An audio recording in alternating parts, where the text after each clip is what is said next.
जय हिंद साथियों। कंगना रनौत पर मैं ये दूसरी वीडियो बना रहा हूँ और उसकी एक वजह है। मैं ऐसों पर कभी बोलता नहीं हूँ। ये कुछ भी बकते रहते हैं क्योंकि इन लोगों को लाइमलाइट में रहना है, तो ये कुछ भी बोल देते हैं। लेकिन इस बार जो इसने बोला है, मुझे बड़ी तकलीफ हुई है। ऐसा लगा है कि ये व्यक्तिगत वार मुझ पे किया है, क्योंकि आप किसी पार्टी को कितनी भी गालियां दे लें, आप किसी नेता को कुछ भी कह लें, मुझे कोई फर्क नहीं पड़ता। लेकिन जब कोई मेरे देश के ऊपर कोई गलत कमेंट करता है तो बहुत तकलीफ होती है। और ये वही समझेगा जिसे देश से प्यार होगा, क्योंकि आज ज्यादातर नौजवान किसी न किसी पार्टी के विचारों के गुलाम हैं और किसी नेता के अंधभक्त कह लें, चमचा कह लें। और मैं एक बात हमेशा से कहता आया हूं, ना तो किसी के चमचे बनो और ना ही किसी के अंधभक्त। बनना है तो बनो देशभक्त। लेकिन देशभक्तों की बहुत कमी है हिंदुस्तान में। देश के नाम पर लोग बड़ा भावुक हो जाते हैं, सेंटी हो जाते हैं, लेकिन असलियत ये नहीं है।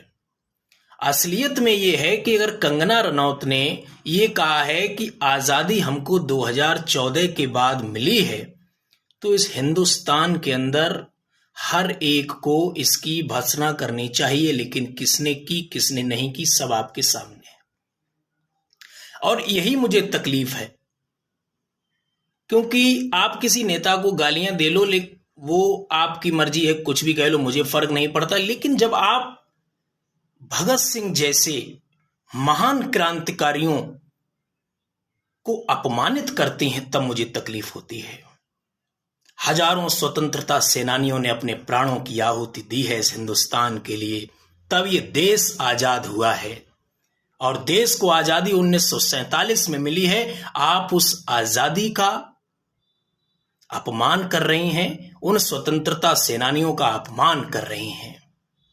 और इसीलिए मैं आज ये दूसरी वीडियो बना रहा हूं, क्योंकि मुझे बड़ा तकलीफ हो रही है कि एक बहुत बड़ी पार्टी वो इस पर चुप्पी साधे हुए है, और जो अपने आप को राष्ट्रभक्त कहते हैं वो बिल्कुल चुप हैं।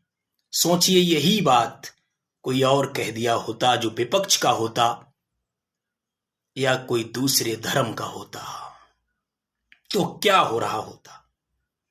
लेकिन इस पर कोई कार्रवाई नहीं है।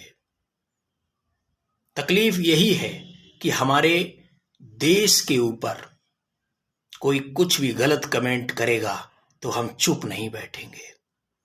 हमारे देश से और हमारे इन महान क्रांतिकारियों से अपना, जो कहते नहीं है कि वो दूरी है, वो बना लीजिए। लाइमलाइट में रहने का आपको शौक होगा तो कुछ भी बोलिए, नेताओं के बारे में गलत बोलिए, पार्टियों के बारे में गलत बोलिए, लेकिन देश के बारे में गलत बोलने का आपको कोई अधिकार नहीं है।